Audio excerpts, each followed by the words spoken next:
Okay, so we're getting started here with just some really basic conversions of various kinds of units that you're going to see in chemistry problems that we'll do in AP Chem. There's a few places where you have to go Celsius to Kelvin in temperature scale. We don't use Fahrenheit really anything in science, and we don't use it in AP either. That might be one you haven't done as much of with Celsius and Kelvin. You might be familiar with it. You might be less. We'll see here in just a minute. The second page of these is conversions involving pressure. So gas laws, collecting and studying gases and gas behaviors. We measure their pressure, and there are three different units mainly that are used in AP problems. There are lots of other pressure units, but we only use three in our AP problems. And then the last page has to do with mass and volume conversions. So involving masses, grams, kilograms, and milligrams, and then liters and milliliters. Those are really the common usages of masses and volumes. So just to kind of point out, there is an equation on your formula sheet that you should have that will reference this for you. And the equation will talk to you about how to convert between Celsius and Kelvin in case you haven't used that one before. So Kelvin temperatures are simply the same as Celsius plus an adjustment of 273. So Kelvins are always much larger than Celsius, because we always add 273 to any Celsius temperature. And then, of course, I don't want to insult your intelligence, but the reverse of that, of course, Celsius would be Kelvin minus 273. Now, you might learn that Kelvin and Celsius are related by 273.15 or a decimal along that line. This is good enough for our work here. So 273 can be the adjustment factor. Kelvin is never negative. 0 Kelvin's the coldest temperature we can get to. And so as we get to our Kelvin temperatures, notice you'll never see negatives, but you will see plenty of negative Celsius temperatures. So Kelvin is Celsius plus 273. So question number one, right out of the gates here, 45 Celsius, convert that to Kelvin. Well, easy enough. 45 Celsius plus 273, right, gives us the Kelvin temperature. So go to your calculator, add that up, 45 plus 273. If you can do that in your head, super. If you want to double check it, you'll always be able to have a calculator on your longer problems. But to be able to do that kind of math on paper, if you have to check it, or just in your head, is good, because on multiple choice questions, you don't have a calculator. So this is 318 Kelvin. Simple as that. To get from Kelvin back to Celsius, we do just the opposite. So on number two, 333 Kelvin minus 273 would give us our Celsius temp. And that's, hopefully you can do that one in your head or on paper. That one's going to be 60 Celsius. So 60 degrees Celsius. Kelvin, notice, doesn't have a degree symbol. Celsius and Fahrenheit both have a degree symbol on them. Kelvin doesn't need that. You don't need to understand why. Kelvins are the unit. They're not degrees Kelvin. It's just kelvins. That's really just semantics. So it's not something that you have to worry about. If you accidentally wrote degrees Kelvin, I don't think you're ever going to lose credit for that anywhere. Just one more on number three. With Celsius to Kelvin, since we have negative 125, so negative 125 Celsius plus 273, always adding on to Celsius to get to Kelvin. So with that one, maybe in your head it's a little bit trickier, maybe it's not. I do a lot of these in my head pretty routinely, but I don't always like to assume that students can. So go ahead and punch it in your calculator if you want to. Negative 125 plus 273 gives us a positive Kelvin temperature of 148 kelvins. Okay, something like that. And then we'll do just one more, just to go back the other way again. Number 5 asks us to do 98 Kelvin into Celsius. So 98 Kelvin minus it's not 298, minus 273 equals a Celsius temperature. So 98 minus 273 going to give us a very negative 175 Celsius. Okay, so something like that. So just these two equations again right here. Oops. These two equations, Celsius to Kelvin and Kelvin to Celsius, it's listed on your formula sheet. So you don't have to memorize 273. You just have to be able to use it. There are lots of problems where we'll have to work with Kelvin in gas laws, or if you're given Celsius, which is fairly common because thermometers are always in Celsius. So to collect data in Celsius is realistic and common. but you'll need to get into Kelvin in order to use that temperature in most of our gas laws. So for now, the only real purpose of this is to get you converting back and forth comfortably so that when we use those in bigger problems later, you'll have a good grasp of that. So that's all I'll do on that page. The second page, again, has to do with pressure units. So on your formula page, we're going to find the pressure relationships so you can see where those are listed on your formulas page. So if you don't have your formulas page in front of you, pull that out and I'll show them to you here on the screen as well. So if you look over here on your formula sheet, I've got it here on the screen.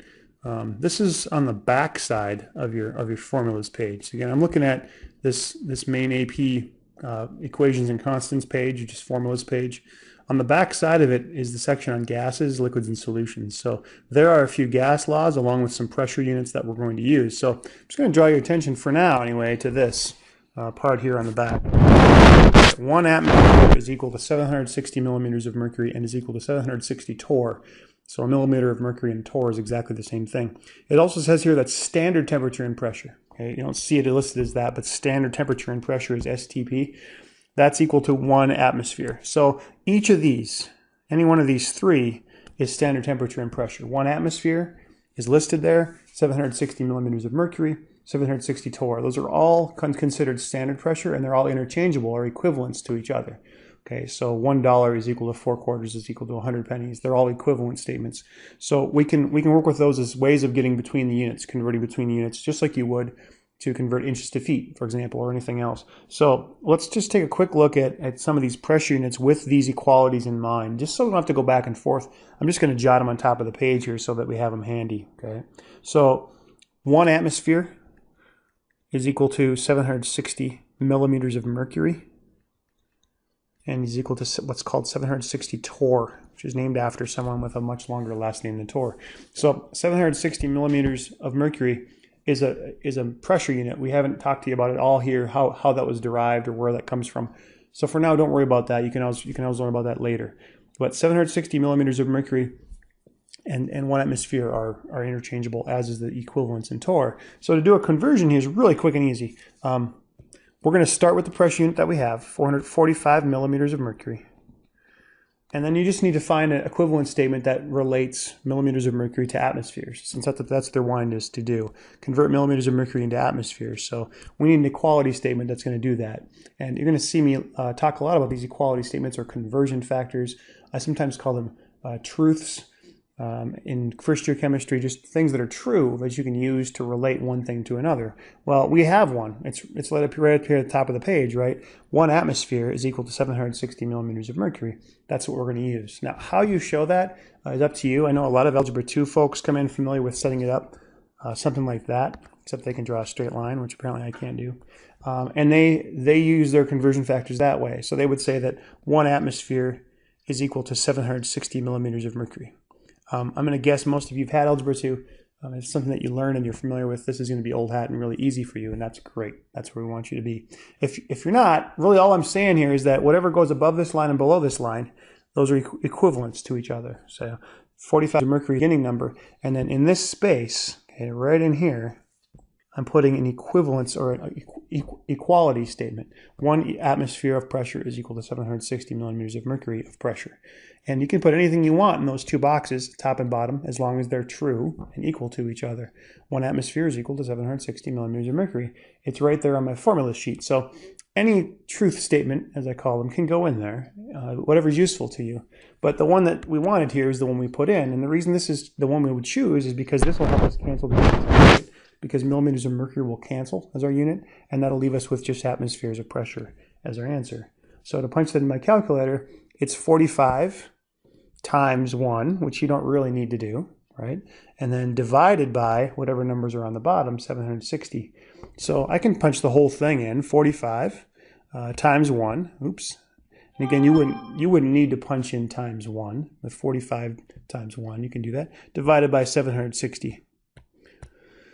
And that gives us an answer here of 0.0592. Okay. As far as units go, okay, as far as rounding goes, if you haven't learned about significant figures, you're going to hear me refer to significant figures, and we'll be hammering on that as the school year goes on, and you'll have to get comfortable with making those conversions. But in this case, I'm going to round my answer so that it has two significant figures because my original pressure had two significant figures. And again, if you don't know what that is, just write down the rounding that I do, and then later on you can fill in the blanks on how to round yourself. It's not hard. You're going to figure it right out. So I want my answer to have two significant figures. I would write it as 0.059. Those are my two significant figures to match the two significance that I had in my original pressure. So rounding is the key here. That maybe is new to you if you're not comfortable with significant figures. And then my units will be at atmospheres. So it goes right there. 0.059 atmospheres of pressure.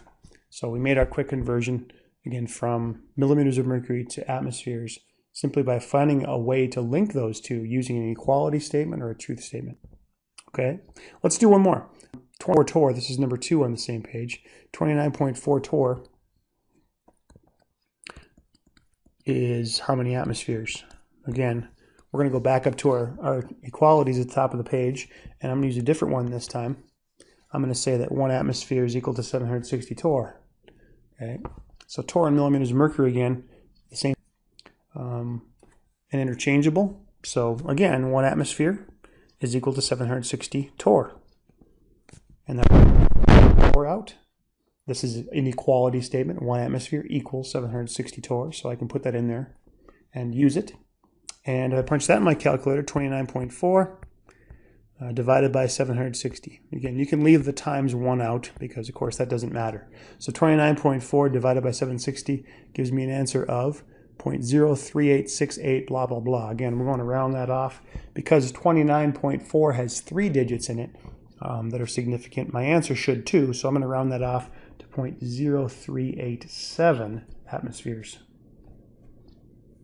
Boom. Okay, that's the idea. Let's just do two more quick ones. Let's go down here to 6 and 7. On 6, we have 655.45 millimeters of mercury, and they want us to get that into torr. Now you might be looking at that one with a slight frown, saying, "Wait a second, those are the same." You're exactly right. 760 torr is 760 millimeters of mercury, so they're basically the same thing. And that way, the units cancel. You don't even need your calculator here because the 760s cancel too, and that gives us 655.45 torr. Okay, so we didn't really need a calculator for that one because they're the same thing. All you'd really have to do is change the label, and I don't think that's math you'd ever have to show. But just to kind of get you the idea of how simple you can set these up, even when the numbers are obvious, it's easy to set them up. And on one like that, I wouldn't think you'd have to show it. Just cross the label out and change it to torr and call it good. The next one, the last one we'll do here, 2.25 atmospheres. We want to get that into torr. So again, we've used that equality statement earlier up on number 2. On number 2, we said 1 atmosphere was 760 torr. Now, of course, I'm putting it in here sort of upside down this time because I want my units to cancel out differently. So on the last question, number 2, we said that 1 atmosphere was equal to 760 torr, and we wrote it that way. Now on number 7, we're saying 1 atmosphere is still equal to 760 torr, except we're writing it the other way because that way, cancel out, atmospheres will be gone, and we'll have torr as our answer. So 2.25 times 760 divided by 1, you don't need to say that, answer 1710. And I can take that whole answer and run with it because it has 3 significant figures in it, just like my original number did. So that's pressure conversions back and forth. None of the others on this page are really any tougher than what you've seen in those 4 examples. Okay, so work on the rest of those. And then the last page is mass and volume units. So again, using units that you've almost certainly used since early grade school, but just to remind you about some of it and to put it back in front of you. It's amazing to me, and I'm not picking on you if this is you, because I would never want to do that, but it's amazing to me how many students struggle getting from liters to milliliters and back and forth again. Don't remember how many milliliters are in a liter. They know there's 1,000 in there somewhere maybe, but they don't know which way to do it. I don't even know how else to tell it to you if you're still struggling with that. That's why you need to practice them. So if it's obvious to you, all these are really super obvious to you, great.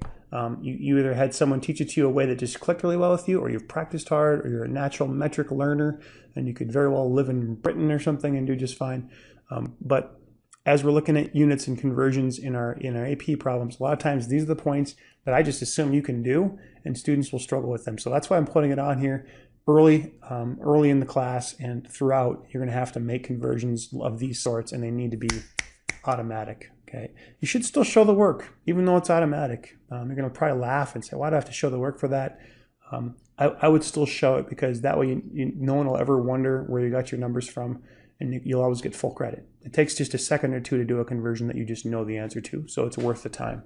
So some equalities for these that you probably know. Again, 1 liter is 1,000 milliliters. 1 kilogram is 1,000 grams. 1 gram is 1,000 milligrams.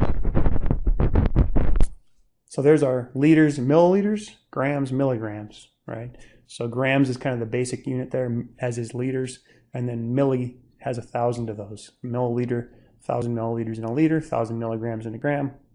I think that's the only one that you'll need. There's some milligrams on here. So milligrams, 1 kilogram equals 1,000 grams, and then 1,000 milligrams in each gram. So that's actually 1,000,000 then milligrams. Now, I don't think you'll ever, in a problem we'll do in class, have to go from kilograms to milligrams or back and forth between those. That's kind of silly. But just in case, it's here for you, just in case you need it. Okay. So let's take a look at some of these and use some of those conversions. 30.18 liters. I need to get to milliliters. Again, I'm going to use an equality that I know is true. 1,000 milliliters per liter. And that's from the list at the top of the page. Liters will cancel out if I set it up that way. And the answer, 30,180 milliliters. All right. You're literally just moving the decimal over 3 times on every problem on this page, or maybe 6 times if there's a milligrams to kilograms question. But always use your calculator. I mean, don't doubt the number just because you don't want to be the person pulling out your calculator. Don't get it wrong because you didn't want to take your calculator out and do it. If you can do them automatically, you're going to save a little time. If you can't, you can't. It's okay. I'd much rather you take a minute and do it right than get it wrong because you didn't want to pull your calculator out. 7,351 milliliters. 1 liter is 1,000 milliliters. So I'm dividing by 1,000 this time. Answer, 7.351 liters. And again, you can check them. 7,351 divided by 1,000, 7.351. You still got to label it. Make sure you label it at the end. Okay? Make sure you get those answers labeled. A number without a unit is pretty well worthless because it doesn't carry any kind of a meaning if you don't have a label behind it.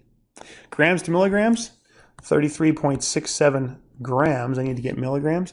That's one we don't use as much necessarily, but we'll see it here. So here's our grams to milligrams, 1,000 milligrams in a gram. So 1 gram is 1,000 milligrams. Taking it times 1,000 now, so 33,670 milligrams. This cancels out, right? So notice those units keep coming across. Liters became milliliters. Milliliters became liters. Grams became milligrams. Whatever unit is left there at the top right corner, almost every time, will be the label on your answer. There'll be some questions that we'll do later on where the units will be hiding elsewhere in the problem, but that's not today. Back the other way. I don't know if you need me to show you another one like that or not. Let's see if we can find anything else on here that's anything weirder than this. I think they're pretty much all going to be in that category. So, well, we'll do one more just so you have it. Okay, and then I'll let you be on this video. 26,050 milligrams. Convert those to grams. We need an equality statement to link them. We know 1 gram is equal to 1,000 milligrams.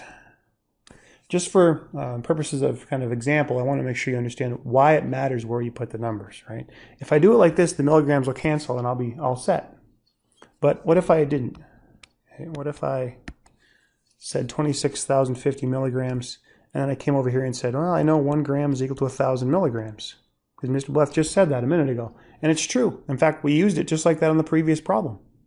So why isn't that okay? Well, because milligrams won't cancel with grams. This unit and this unit don't cancel each other.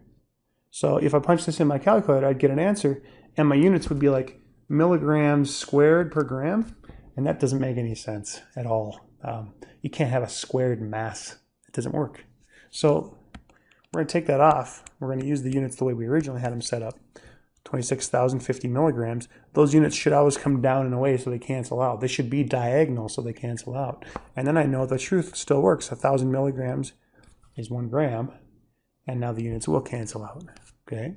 So the answer there, 26.05 grams.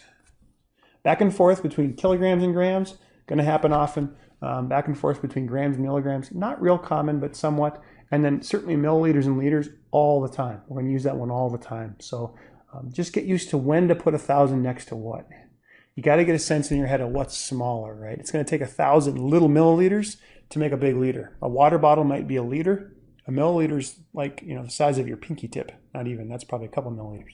So as we're looking at volumes, your pinky is like 2 milliliters. Your pinky tip is 2 milliliters or 3. And a liter bottle is huge. So 1 liter, big. 1 milliliter, tiny. It takes 1,000 of those to make a big liter. Get something in your head that makes that connect, okay? Work on the rest of these. I'll post an answer key and make it available to you, and you can check them then. Thanks.